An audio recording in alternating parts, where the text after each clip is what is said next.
है, किसी ने ख़त्म नहीं किया हुआ। इसी आइन के हक़ के तहत अभी बिलावल ज़रदारी साहब ने अपनी एक मार्च किया था, इसी डी चौक में तशरीफ़ लाए थे। यहाँ पर उन्होंने तकरीर भी की थी जहाँ पर कांपें टांगी थी। उसके बाद आप देखें तो नून लीग ने भी अपना जहाँ जहाँ दिल किया आवाम को इकट्ठा किया। अब पाकिस्तान तहरीक इंसाफ भी कर रही है। अब मकसद इनका ये था अपोजिशन का बुनियादी तौर पे कि अपोजिशन के पास तो ताकत है सरमाए के साथ लोगों को ख़रीदने की, वो अपनी ताकत का मुजाहरा कर रहे हैं। इमरान खान के पास एक ही ताकत है और वो ताकत है अवाम की, इसलिए इमरान खान अवाम से रुजू कर रहा है। जैसे ही इमरान खान ने रुजू किया अवाम से और डी चौक का जलसा अनाउंस किया, आपने देखा उसके फ़ौरन बाद इन्होंने पहले 3-4 दिन पहले का जलसा अनाउंस किया और उसके बाद जो इनकी रिटन इंस्ट्रक्शन निकली इनके सेक्रेटरी जनरल की तरफ से पंजाब के, वो उसमें वाज़ेह था कि ये 27 तारीख को उसी तारीख को इस्लामाबाद आना चाहते हैं। तो जानबूझकर उस जलसे को, क्योंकि मैंने आपको कहा कि इनके पास ताकत तो है सरमाए की, ये तो सरमाए से ख़रीदना चाहते हैं, लेकिन प्राइम मिनिस्टर इमरान खान के पास ताकत है अवाम की, वो अवाम के साथ बात करना चाहते हैं। इन्हें उस अवाम से खौफ है क्योंकि इन्होंने सरमाए से बोलियां लगाई हैं। उसको फेल करने के लिए पहले इन्होंने जलसा अनाउंस किया, जब देखा कि जलसे से काम नहीं होगा तो फिर उसी दिन अपने लोगों को बुलाया और एक ऐसा माहौल बनाया मीडिया के ऊपर कि इंतशार फैलेगा। हालांकि इंतशार क्यों फैलेगा, इस्लामाबाद इतना बड़ा है, एक जगह पे ये जलसा कर लें, उसी दिन भी करना है, दूसरे कोने में दूसरी पार्टी कर ले, पता लग जाएगा, दूध का दूध पानी का पानी हो जाएगा। अब आइन का बुनियादी हक तो रोका नहीं जा सकता। एक और मैं जैसे ही आया तो मेरे भाई ने सवाल दागा। देखिए, हमारा प्रॉब्लम यह है कि हबीब जालिब को भी हम बुरा कहते रहे और अंदर डालते रहे। हर ज़माने के अंदर जो सहाफ़ी सच लिखता है, हमें सच से मसला है। जो वो बात लिखता उसका जवाब नहीं देना, कहना तुम्हारे अल्फाज बुरे हैं। मेरी बात कड़वी लगती है आपको तो आप पहले जवाब दे दें कि जिस बात पे बात कर रहा हूँ उस बात को दुरुस्त कर लें। जब आपको बुखार होगा तो कड़वी गोली तो खानी पड़ेगी, डॉक्टर कड़वी गोली तो देगा। तो अगर कोई ज़मीर बेचे, अगर कोई सियासी दलाली करे तो वो ठीक है, उस पर हमने बात नहीं करनी। कोई सख्त बात कहे तो उसका हमें बड़ा मसला है। ये वो मुनाफकत है जो आज हमारे माशरे को यहाँ तक ले आई है। इसी मुनाफकत की भींट आपको सहाफ़ी चढ़ते नज़र आते हैं। अभी सिंध में 3-4 सहाफ़ी कत्ल हुए, कसूर उनका क्या था? कहीं ना कहीं कोई सच स्टोरी लिखी थी। ये ऐसे ही है जैसे आपने मेरे से सख्त सवाल किया है। अब अगर मैं भी पीपल्स पार्टी का सिंध में हुकूमती ओहदेदार हूँ तो जो उन्होंने वहाँ किया आपके बारे में मैं भी वही घटिया सोच रखूँ और कल को आपको कोई नुकसान दूँ तो फिर लोगों ने कहना है, इन्हीं लोगों ने कहना, यकीन रखिएगा, इन लोगों ने ये नहीं कहना आपके साथ ज्यादती हुई, इन्हीं लोगों ने कहना बड़ी सख्त ज़बान में सवाल करता था, उन स्वाद आ गया। ये वो घटिया सोच है जो हमें गुलामी में लेके जाती है। इससे बाहर निकले। बुरी बात को बुरा कहना पड़ना है, और जब कोई बंदा बुरी बात कहता है तो उसको आपको बताना पड़ता है वो बुरा शख्स है। तो बुराई को बताने के लिए सख्त लफ्ज़ इस्तेमाल होते हैं। अगर एक चोर है तो उसको चोर कहना पड़ेगा, लुटेरा है तो उसको लुटेरा कहना पड़ेगा। एक शख्स ब्रोकर है, अगर वही उसी रात एक टेलीविज़न के ऊपर, उसी रात एक टेलीविज़न के ऊपर उन्हीं लोगों को पॉलिटिकल प्रोस्टिट्यूट कहा गया, किसी ने कोई बात नहीं की। अंग्रेज़ी में पता नहीं समझ नहीं आती। मेरा कसूर ये कि मैंने वही बात पंजाबी में कही, थे कन्ना जो तुम्हें निकल आए ने। भाईजान, पॉलिटिकल प्रोस्टिट्यूट वही लफ्ज़ है जो मैंने कहा, बल्कि उससे सख्त लफ्ज़ है जो मैंने कहा। इसलिए मेरे लफ्ज़ों से अपनी शान में इतनी गुस्ताखी ना करा लें। ये मैं मीडिया के दोस्तों से भी कहता हूँ, अवाम से भी कहता हूँ। ज़रा अपने ज़मीर को पकड़ के सारी अवाम झंझोड़ें। ये जो सियासी दलाली हमारे सामने हो रही है, इसके ऊपर फोकस करें जो वोट बिक रहा है। अमजद नियाज़ी साहब वोट लेके आए हुए हैं मियाँ वाली से, इनका अपना वोट भी होगा, ज़रूर होगा, लेकिन वोट पड़ा था बल्ले पे इमरान खान के नाम पर। जिसने वो वोट बेचना है वो जाए, पहले इस्तीफ़ा दे, उसके बाद नया इलेक्शन लड़े, मुंतखब हो और आकर वो बात कर ले। दूसरी बात मैं जवाब देता हूँ मरियम सफदर साहबा के ऊपर। उन्होंने अभी प्रेस कॉन्फ्रेंस में कहा कि न्यूट्रल लफ्ज़ का बड़ा चर्चा है, न्यूट्रल लफ्ज़ का बड़ा चर्चा है। मैं आप सबको कहता हूँ, दिल पे हाथ रख के बताएं, जब कोई गुंडा, बदमाश, मवाली किसी की ज़मीन पे कब्ज़ा करता है, किसी के घर का रास्ता रोकता है, किसी को तंग करता है, तो अगर मोहल्ले में एक कोई मुअज़्ज़ज़ आदमी उसके पास जाके कहे कि ये ना करो, तो आपने अक्सर ये फिक्रा सुना होगा। पंजाब के लोगों में, मुझे केपी का नहीं पता, पंजाब में अक्सर होता है, तुसी बेचना हो जी, तुसी पासे तरह। हमेशा जो बंदा विक्टिम होगा वो जाके मदद मांगेगा, और हमेशा जो बंदा जुल्म कर रहा होगा वो हमेशा ये कहेगा तुसी बेचना हो, ये मेरा मसला है, इतना तुसी बेचा है, मेरी तो भी लड़ाई हो जानी। और बीबी, जो तुम गालियां निकाल रही थी ना इतनी देर से फौज को, जो तुम फौज के जर्नैलों के नाम लेके गालियां निकाल रही थी, तुम्हारा मकसद ही ये था कि तुम ये कह सको दबे लफ्जों में तुसी बेचना हो, तुसी पासे ते रहो। इस मुल्क का हर शहरी, वो मीडिया हो, वो अदालत उज़्मा हो, फौज हो, वो पॉलिटिशियंस हो, अवाम हो, वकला हो, इस मुल्क का कोई शहरी भी मुल्क की सालमियत, मुल्क की इकॉनमी और मुल्क का जो दिफा है उसको साइड पे नहीं छोड़ सकता। आप जैसे चोरों के हाथ में मुल्क नहीं दे सकता, इसलिए न्यूट्रल तो कोई नहीं हो सकता। हाँ, ये ज़रूर है कि आपके नज़दीक न्यूट्रलिटी की और बात होगी, किसी और के नज़दीक न्यूट्रलिटी की बात और होगी। न्यूट्रल आप दो लोगों के पॉलिटिकल कॉन्फ्लिक्ट में तो हो सकते हैं, लेकिन मकसूद चपड़ासी जिसके अकाउंट में 16 अरब जमा है, वहाँ आप न्यूट्रल कैसे होंगे? आप ये कहेंगे ये मेरा भाई जो है, या शाकिर साहब अपनी तनख्वाह कमाते हैं और उसके ऊपर टैक्स देते हैं, तो मैं इनके बारे में भी न्यूट्रल हूँ। और जिसने शाकिर अब्बासी के टैक्स का पैसा चोरी करके 16 अरब चपड़ासी के अकाउंट में डाल दिया, मैं उससे भी न्यूट्रल हूँ। ये फिर आप न्यूट्रल नहीं है, ये फिर आप न्यूट्रल नहीं है, इसको न्यूट्रल नहीं कहते। अगर आप ये न्यूट्रल हैं तो मरियम सफदर साहबा, ये वाला न्यूट्रल पाकिस्तान में कोई नहीं है, ना हो सकता है। जो ख्वाब आप देखती हैं वो ख्वाब चकनाचूर होने वाले हैं। और आखिरी बात मैं करता चलूं कि 3-4 दिन से पाकिस्तान तहरीक इंसाफ के लोगों को इस्तेमाल करके, नाम को इस्तेमाल करके सोशल मीडिया के ऊपर हमारी अफवाज के खिलाफ प्रोपेगेंडा किया जा रहा है, गाली गलौज की जा रही है। ये तासर दिया जा रहा है कि पाकिस्तान तहरीक इंसाफ की सोशल मीडिया की टीम जो है वो अफवाज पाकिस्तान की शान में गुस्ताखी कर रही है। एक बात याद रखिएगा, इसी सुप्रीम कोर्ट पे नून लीग ने हमला किया था, हमने आज तक नहीं किया हुआ। इसी फौज को आपने गंदी गालियां तक दी हुई हैं। हम आपकी तरह नहीं हैं, हमें कहीं से कोई जख्म भी लगेगा, हम आपके वाला काम नहीं करेंगे कभी भी। हमारी फौज हमारा फख्र है, हमारी फौज हमारे सर का ताज है, क्योंकि हमारी फौज है वो खून बहाती है तो दुश्मन को 1-1 इंच पीछे रोकती है। हमारी फौज ही है जिसके ऊपर हम सीना तान के खड़े होते हैं। हमारी फौज ही है, जब मोदी फरवरी में, तो चाचा मोदी जब फरवरी में हमला करता है तो फौज ही है, जो पूरी कौम सो रही होती है जिस टाइम, तो फौज हिफाजत कर रही होती है, और सुबह उठती है तो पूरी कौम का सीना चौड़ा होता है।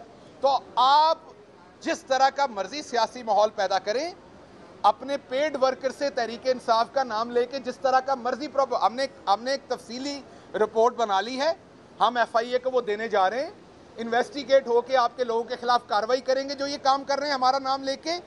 लेकिन आप ये याद रखिए, आज भी और कल भी, आने वाले कल में भी, हमारा कोई शख्स अपनी अदलिया, अपनी फौज, अपनी आवाम को कभी गाली गलोच नहीं करेगी जिस तरीके से आप करते हैं। तो ये आखिरी बात कर दूं, तो बीबी, ना ही हमने आपकी तरह का न्यूट्रल होना है जिसमें गालियां दी जाती हैं।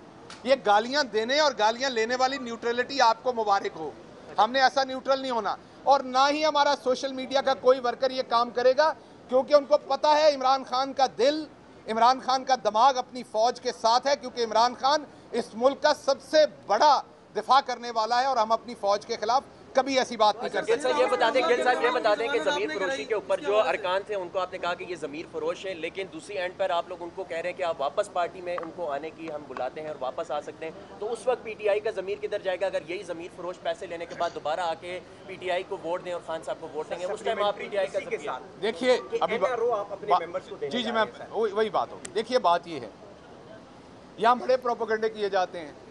पहले प्रोपेगेंडा किया कि जी यही लोग छोड़ के, यही राजा रियाज साहब छोड़ के आपके पास आए थे, तब ये लौटे नहीं थे। मुझे बात बताएं कि हक की तरफ तो कोई कभी भी लौट सकता है, अच्छाई की तरफ। जब अच्छाई की तरफ कोई लौटे तो उसको बुरा कहें, गालियां दें। कोई बंदा अच्छा काम करना चाहता है उसको गालियां दें।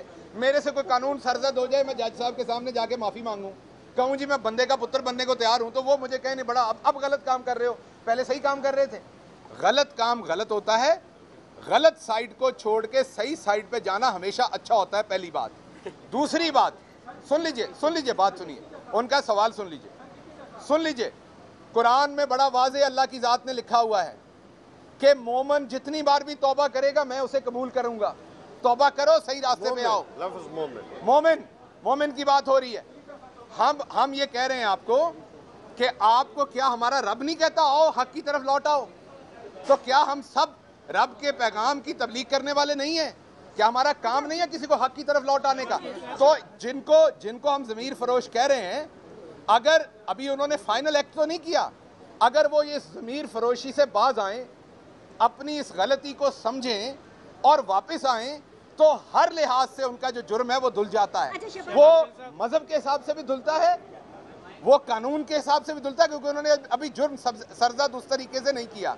तो इसलिए इस बात को कंफ्यूज ना करें, हक और बातिल का फर्क रहने दें। गिल साहब आप बताइएगा, पहली बात है कि आपको अच्छी तरह पता होगा कि दलाल किसको कहते हैं, और आप ये मुसलसल कुछ दिनों से बार बार दलाल का लफ्ज़ यूज़ कर रहे हैं। मेरे ख्याल में इस कौम की तौहीन है कि उसके जो यहाँ पे मौमन खुसूसी हो के ये गंदा अल्फाज यूज़ कर रहे हैं। और सेकेंडली कि आप ये कहेंगे कि आपने कहा कि हक को सच की बात है, तो क्या वो हक को समझ के ही बातिल को छोड़ के नहीं जा रहे होंगे? आपकी डेफिनेशन हक की डिफरेंट है, ठीक हो, बिल्कुल जायज़ सवाल है आपका।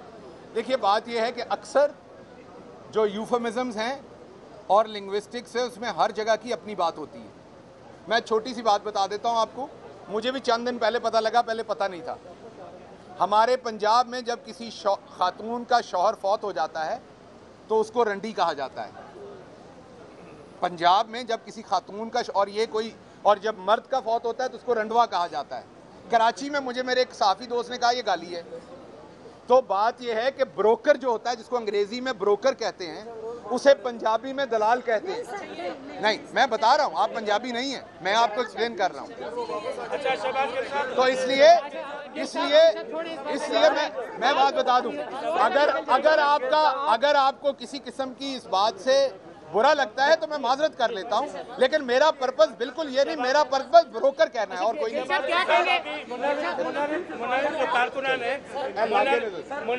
आपके सवाल का जवाब दे चुका हूं।